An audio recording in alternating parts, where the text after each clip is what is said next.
Welcome to the From the Hash podcast. I'm your host, Luke Woodyard, and today we've got a fun little podcast in store. It's all basketball talk.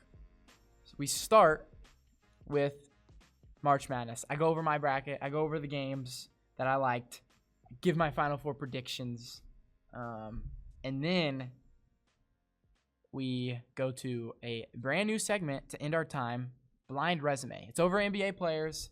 First time I did it. I liked it, so we're going to keep doing that, I think, every couple of podcasts. But Blind Resume segment, March Madness, here we go. All right, I've got my bracket in front of me. I'm looking at it. It's not great. So let's go over my bracket, and when we do that, I'm just going to talk about some of the best games, some of my favorite moments. Okay, we have the East region.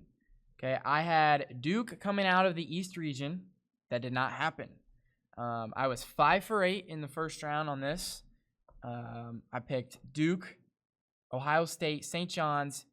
I missed on the Cal Baptist thing, which I said in the blueprint that you shouldn't pick against the great coaches, and I completely went against that. I really wanted an upset. So that one was a big miss. I picked South Florida, which they almost came back against Louisville. Michigan State, UCLA, UConn. I did correctly pick Duke, Michigan State, and UConn to make the Sweet 16, so I was 3 for 4, and then Duke, UConn. But I did not expect Braylon Mullins and UConn to just come back and beat Duke, which I'm not a Duke fan. I'm a big Kentucky fan, so I was happy to see that shot go in. I remember watching it, and I was freaking out. It was insane. Braylon Mullins hitting that shot. UConn, they're really well coached. Dan Hurley, great coach. It was good to see him against Izzo. That was a solid game as well. And then St. John's, Kansas in the second round is another game from this that was really well played. To watch that game, went down to the wire. Dylan Darling with the game winner of that. So, yeah, that's the East region. Ohio State TCU, the first game of the tournament, was really well, and obviously I got that wrong, so my bracket was busted instantly. Then in the South region, that one sucks for me. I was 5 for 8 in the first round. I had Florida. I had Iowa, Vandy, Nebraska. Thought North Carolina would win. They should have, and then they blew it, and then Hubert Davis is out the door, which I thought would happen. Penn was another big miss. I missed on Penn. I really wanted a double-digit seed to make a big run. I wanted a couple. Didn't happen. Then St. Mary's and Houston. I missed on St. Mary's. Texas A&M won. And then I thought Houston would win the whole thing, and sure enough, they lost to Illinois, who I had losing to Penn. So that's a really big miss for me and my bracket. Some good games, though. We had great games in this one. Iowa, Florida. Iowa beating Florida. That was a big game.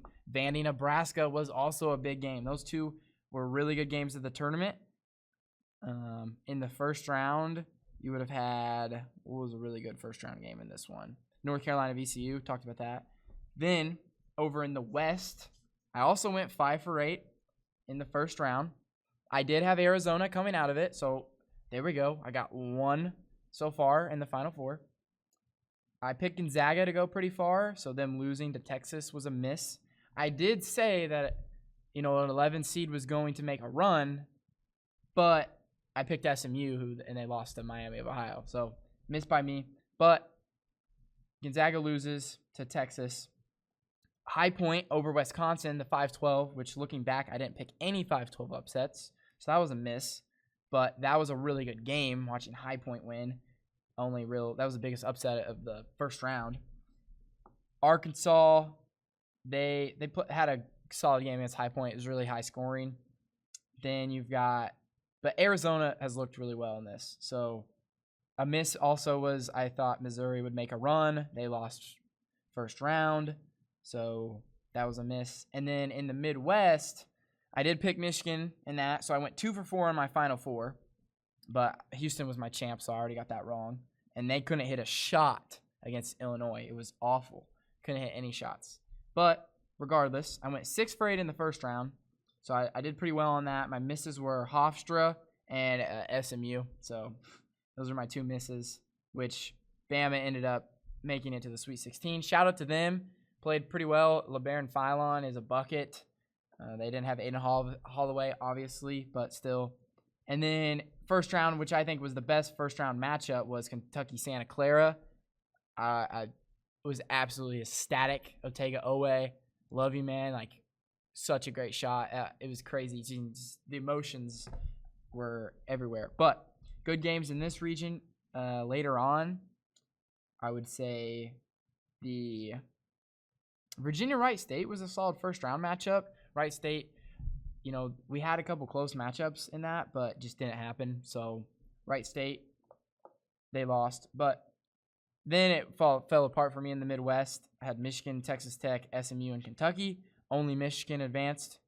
So a miss by me on just all of that. But Final Four is I had Duke, Houston, Michigan, Arizona. So I went 2 for 4 in the Final Four. Now, looking ahead, okay, scrap the bracket, right?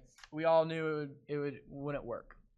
I'm looking at the Final Four. I'm really excited about it. I'm looking at the first couple rounds, and my take on just the Cinderellas being dead is that it's different now. You know, NIL, you have to spend a lot of money to build a good program.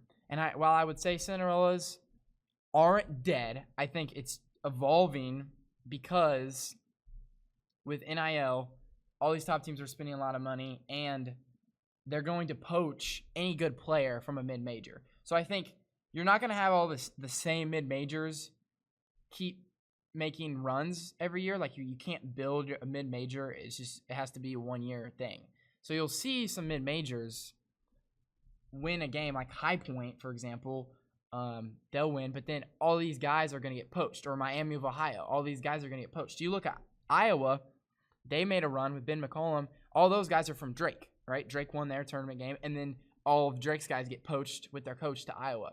So now you'll see these things, but it's really going to be like these one-hit wonders, and it's going to be less because all these top teams are getting every good player. So I think Cinderellas aren't necessarily dead, but they are. It's evolving. I also think we were spoiled the past couple years, not this year or last year, but the years before that, with all these incredible runs, like the St. Peter's, the Princetons, you know, and the 11 seed, you know, NC State. That was a little different, but we saw a lot more runs from these lower seeds, and it really spoiled us. But even before that, it was a lot less, and then we got spoiled for like 3 years, and so it set everyone's expectations now for all these upsets, and that's just not the case anymore. So I think that's my take on the Cinderella stuff. But looking ahead, right, the Final Four, it's this weekend, and I'm super excited for the Final Four. It's in Indy. We've got UConn playing Illinois, which shout out to Illinois. I didn't expect them to go very far. And then we have Arizona playing Michigan. All right, I'm looking at the teams. Okay, you've got UConn. I like them. Solo Ball, Demery, Braylon Mullins, and then the two really key guys I think on their team are Terrace Reed and Caravan, right? Caravan has won 2 titles with Hurley. This is a senior year, so he has a chance to win 3 in 4 years, which would be pretty historic in like this era of college basketball, and it would make Hurley an instant top coach of all time. Like, he already is very high up there, but you win 3 in 4 years, you're talking like top 5 coaching status, I think. I mean, you've got Coach K, Wooden, but like you win 3 titles in 4 years, national or championships in 4 years. I feel like that's enough to put you in that conversation. I'd have to think a little bit more about that, but Hurley nonetheless is a really good coach, and they've got a good roster. So that's a team to watch out for. Terrace Reed was phenomenal this tournament. I mean, he single-handedly kept him in the Duke game, and just that first-round matchup, he was insane. Like, the amount of rebound, I remember watching it, he just got every single rebound imaginable. So Terrace Reed is a phenomenal player. But then you go to Illinois side. You got the Ivichis brothers. You got Keaton Wagler, who is fantastic. Like, he's jumping up my draft stock even more. You've got Stojakovic. So I think Illinois is really good. I look at Arizona. I like Arizona. You've got Braden Berries. You've got Krivas, the big dude. I'm looking at Arizona. You've got Jaden Bradley, Koa Pete. So Arizona's really well. They have another freshman. I'm blanking on his name. And then you look at Michigan. They got Ade Mara. They got Elliot Cadeau, Yaxel Lindeberg. So all these teams are super well-rounded. They got like a Merez. They've got a Johnson. Blanking on the name as well. But all 4 of these teams are really well coached, and they're also have a lot of talent. So I think my pick for this, I think UConn's going to the championship game. I think they're going to beat Illinois. I think Terrace Reed is just going to be a problem, and I think just Caravan, I just think the storyline is meant for UConn to make the championship. And then I think Arizona beats Michigan. I really like Arizona. I almost picked them to win the whole thing. I did go with Houston, but I picked Arizona over Michigan. I really like Arizona. And so I'm having UConn versus Arizona in my finals. And who do I think is going to win? Should I call my shot on this? Should this be the next call your shot? It's not super big, but I haven't done a lot. This would be my 3rd call your shot, I believe. I'm going to call my shot. And I'm going to, I never made a second chance bracket. I do think if I made a second chance bracket, well, I probably still would have picked Houston, but because they played well the first 2 games. But I think this time I should have picked them to win, and I'm going to have Arizona beating UConn in the championship game. And your most outstanding player is going to be Braden Berries. Or Jaden Bradley. I'm not doubling down on that.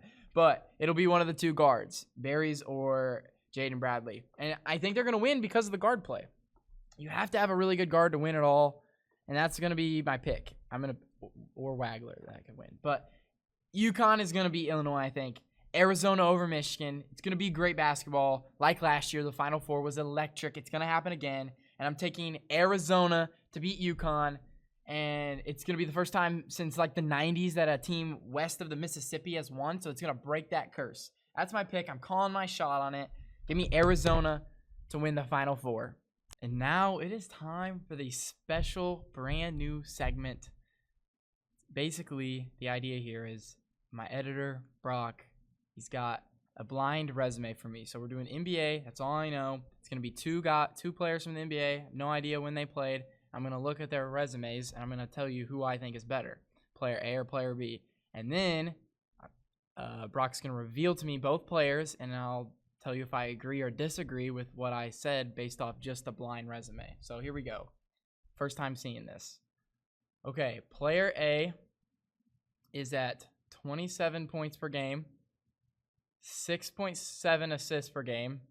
They have a finals MVP, 14-time All-Star, 2nd overall pick, 16 triple-doubles, and is top 50 in both points and assists. And then player B is 16.8 points per game, 9.2 assists per game, 12-time All-Star, 4th overall pick, 18 triple-doubles, top 50 in points and assists, and Rookie of the Year. Okay, so obviously player A is averaging a lot more points per game. The assists, they're both guards, have to be. The assists, you've got 9.2 is a lot. Makes me instantly be like, is that maybe like a John Stockton? 14 All-Star, 12-time All-Star, that's both pretty similar. Player A has won a championship, finals MVP, whereas player B didn't win a championship, at least off the blind resume. But player B is a Rookie of the Year. They're both top 15 points and assists. 18 triple-doubles for player B, 16 for player A, 2nd and 4th overall pick. So I feel like I'm looking at it, and I would say triple-doubles are similar. You've got accolades are pretty similar. Player B is just giving you more assists, whereas player A is scoring about 10 points more. I also don't know the eras. I feel like I got to take player A simply because of the finals MVP. Like, triple-doubles are the same, 16 and 18. That's really close. You've got both are top 50 in points and assists. So they're both really good players here. They both have 14 to 12 in the All-Stars. So I would say the All-Stars are pretty similar. I would say player A, just based off this blind ranking, is the guy I would want on my team and is the better player. But I could definitely see player B being like a John Stockton, whereas I don't know why. I can't think of who player A is. But I think player B might be John Stockton. So that's what I'm going to go with. But I'm going to take player A with the finals MVP. So I'm going to go player A. Brock is going to reveal to me player. I think player A is better than player B. I have a feeling player B could be John Stockton, but I have no idea. Brock, who is player A and who's player B? Player A is Jerry West. Jerry West. Oh, okay. And who is player B? Chris Paul. Chris Paul. Okay. That's actually really good. Okay.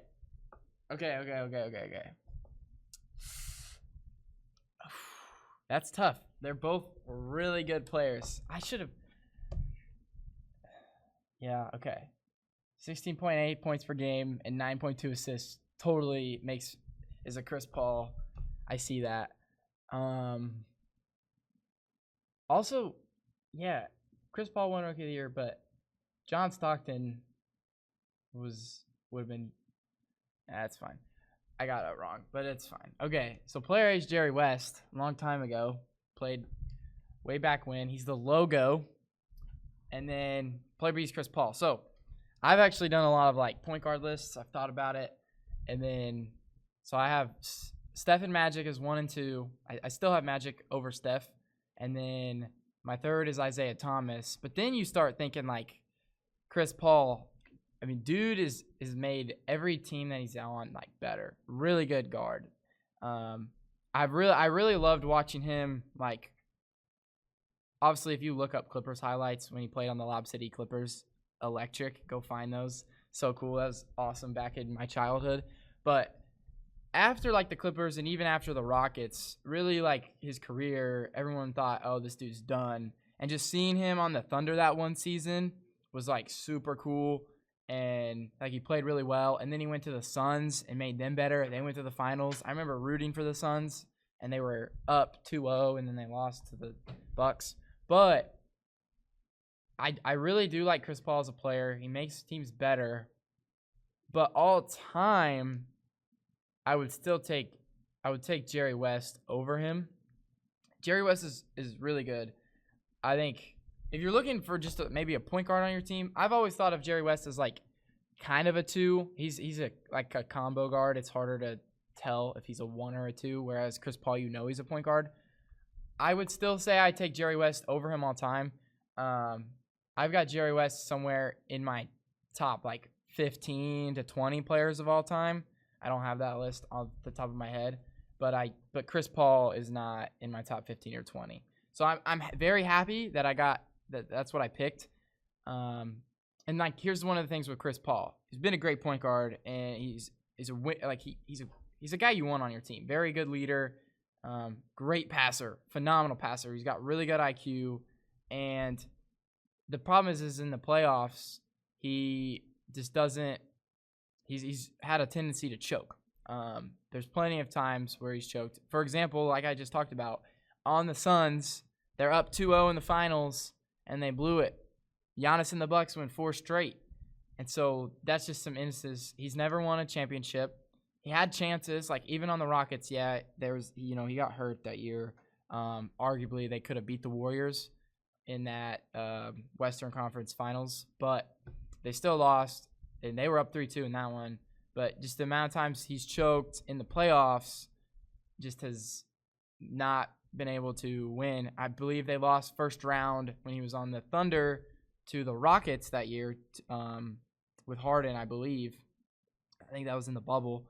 So just the amount of times Chris Paul has not been able to get it done in the playoffs, whereas Jerry West has won, and he's been a winner, and he's a better scorer, is a reason that I would take Jerry West. How many rings does Jerry West have, Brock?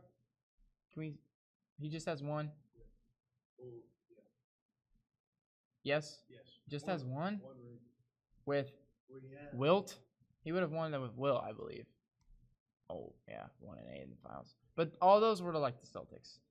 So, yeah. Which I have Bill Russell over. I have Bill Russell over Wilt because of that.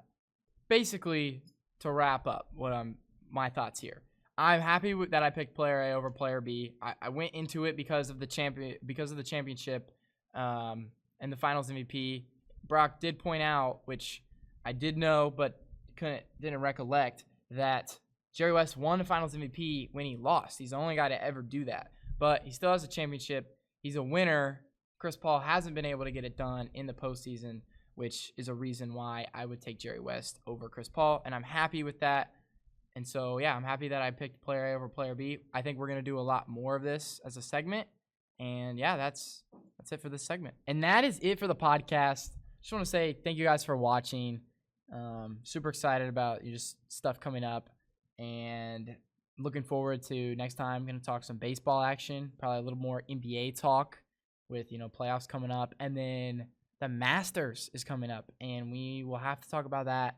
Also, there's NFL news. So I'm going to have to talk about that with my guest that we recorded and then it got cut. So that'll be in the future. And then another interview's in the works. But all this stuff is way down the line. Thank you for watching if you made it this far. And that's it for the podcast. So see ya.